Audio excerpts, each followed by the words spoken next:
Okay, so have you ever looked at Chinese writing and thought, how on earth does anyone actually read this stuff? I mean, the characters are beautiful, don't get me wrong, but there are thousands of them. It's intimidating, right? Totally. So today's deep dive, we are tackling Pinyin. That's the system that lets us non-geniuses at least try to get a handle on Mandarin. Exactly. And it's actually more complex than I thought at first, which we'll get into. Like, I always thought, oh, Pinyin, that's just our alphabet for Chinese sounds, right? All right. Seems simple on the surface. But there's more to it. Oh, yeah. There are rules, there are little quirks. It's a whole system. So should we start with how it actually works then, for people who've never really gotten past Ni Hao? Absolutely. It's pretty ingenious when you break it down. So instead of just doing a straight letter swap, like one Chinese character equals this letter, Pinyin breaks syllables into three parts. You've got initials, finals, and tones. Okay, initials, I'm guessing that's at the beginning sound. You got it. Yeah. Like that B sound in Bao or the shug in Shanghai. Those are your initials. Okay, that makes sense. Those sound like they'd be at the start of a syllable to my ear. But you said finals. Is that just vowels then? Kind of, but not exactly. Think of it as the rest of the syllable. It could be a combo of vowels, or even a vowel and a consonant sound together. Huh. Like that I sound in Zhejiang, goodbye, that's your final. Or in Chenan, those are your finals, working hard. So it's like they took apart how Mandarin is built, sound-wise, and then figured out, all right, how do we make these letters do that? Precisely. They found the system within the system. Clever. But that brings us to the part that always trips me off, the tones. Tones. Like, I know they're important, but even wrapping my head around four of them. And even getting them perfectly right is something that, people work on for years. Oh, for sure. But here's the fascinating thing about Pinyin.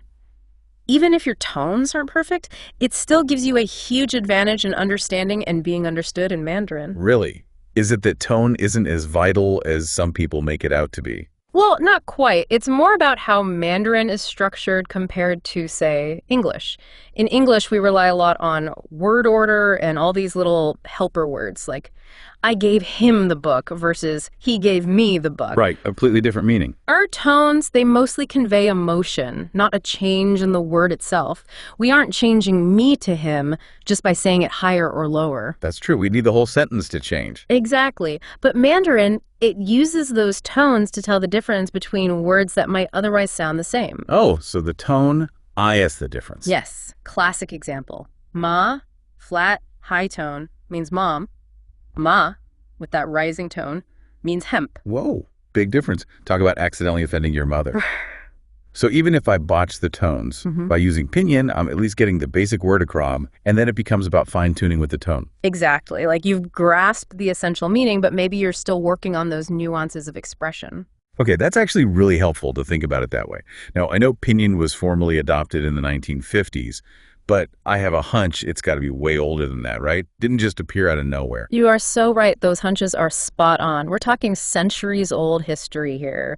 The earliest attempts to use the Roman alphabet to represent Chinese go all the way back to Jesuit missionaries in the 1600s, 17th century. Get out. Seriously, that long ago, people were already trying to figure this out. Who were these pioneers? So one of the big names is Matteo Ricci. Back in 1605, he published a book, and the title translates to, get this, Miracle of Western Letters. No way. One of the very first attempts to use our alphabet for Chinese sounds. Wow. Okay, so this idea has been brewing for a while. Oh yeah, then a few decades later, another missionary, Nicholas Trigot, he comes up with his own system. So many versions. It makes you wonder how many variations were floating around before Pinyin became the standard. Right, like someone had to sift through all that. Exactly. And that's what's so cool about Zhu Yuguang, often called the father of Pinyin, but he didn't invent it from scratch. He led a team in the 1950s, and they looked at all these previous attempts, refined them, systematized them, and boom, the Pinyin we use today. So real team effort, building on what came before. Exactly. Why reinvent the wheel when you can make it better? Love that. This is already blowing my mind, honestly, this seemingly simple system, whole history behind it. It is quite the journey. And it gets even wilder when you think about Pinyin's role not just inside China, but on the global stage, even tangled up with things like the Cold War. But we'll get into that after a quick message. Okay, Pinyin, Cold War. I'm intrigued. How does a pronunciation system get mixed up in global politics? It's a wild story, honestly. It shows how language and politics always kind of intertwined, right? For sure. So before Pinyin really took hold in mainland China, the West mostly used a system called Wade-Giles for romanizing Chinese. Right, I've seen that one. Wouldn't know when to use it, though. Exactly. And in the mid-20th century, which system you used became almost like a statement. Really? Oh, yeah, like sticking with Wade-Giles, that was seen as aligning with the West while adopting Pinyin. That signaled you were on board with mainland China. Even just how you spelled Beijing could be loaded. No way. So even a city name was caught up in the Cold War. Oh, absolutely. It was a way of showing where you stood.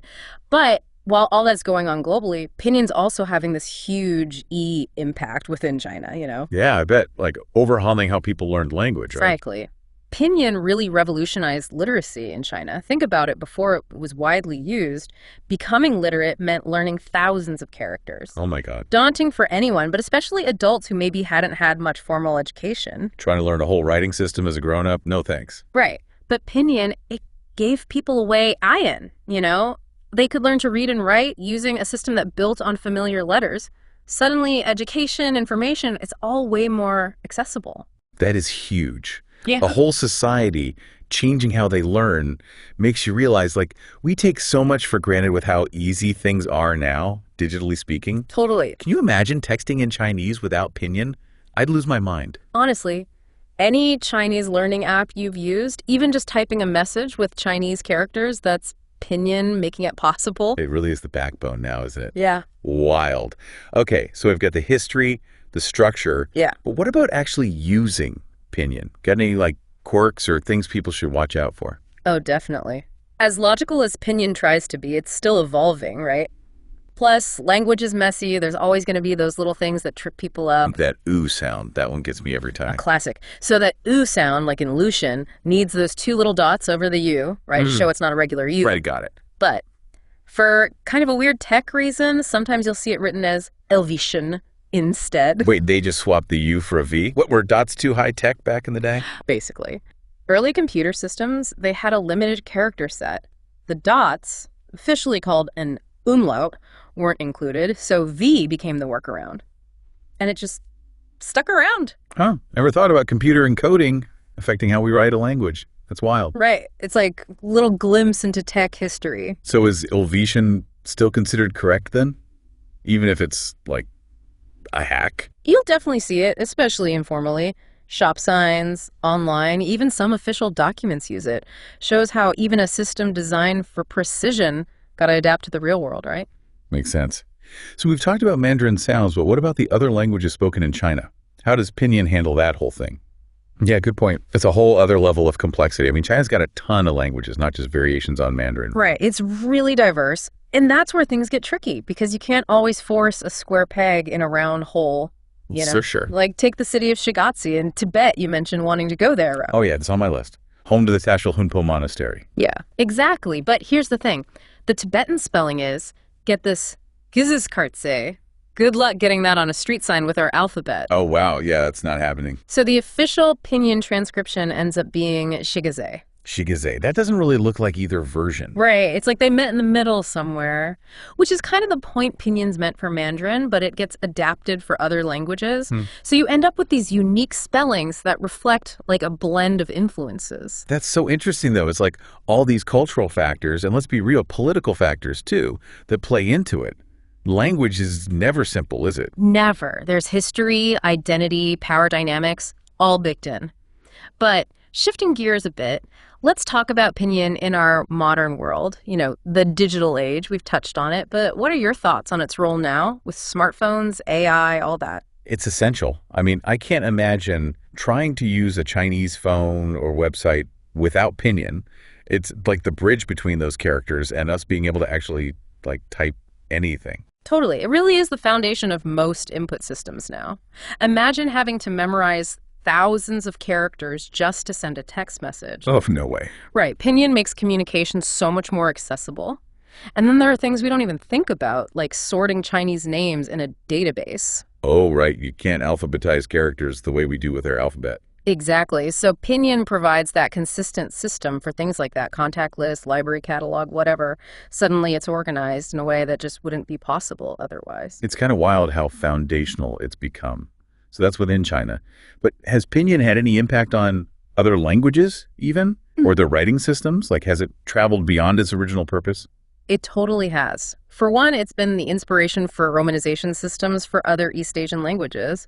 And then its influence can be seen in how some minority languages within China are transcribed now, like we were talking about with Shigatse. It's like Pinyin's become this like unexpected linguistic ambassador or something, spreading its influence. That's really cool. But for all its reach, there are still areas where I imagine traditional characters still totally reign supreme, right?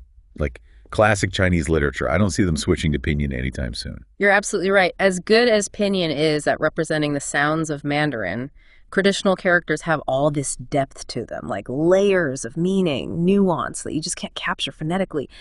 Literature, calligraphy, even just signs that want to evoke a certain feeling characters are irreplaceable for that. Yeah, it's like you can have the sheet music, but that's not the same as experiencing a live orchestra. You know, both have their place. Perfect analogy. And it gets at something really important, even in places like Taiwan, where there's been debate about which romanization system to use. Pinyin is widely understood, utilized. It's become part of how people interact with Chinese, even if it's not official everywhere. It makes you wonder about the future, though. Tech is changing so fast. Could Pinyin actually become the main way to write Chinese someday? Not just type it, but like overshadow characters entirely. That is the million-dollar question. It's definitely possible its role could get even bigger, but characters disappearing completely, that's harder to picture. They're so tied up in Chinese culture identity. Yeah, it'd be like saying emojis will replace the alphabet entirely. Both have their uses, right? More likely we'll see them both sticking around, maybe evolving alongside each other. I think that's a really good bet.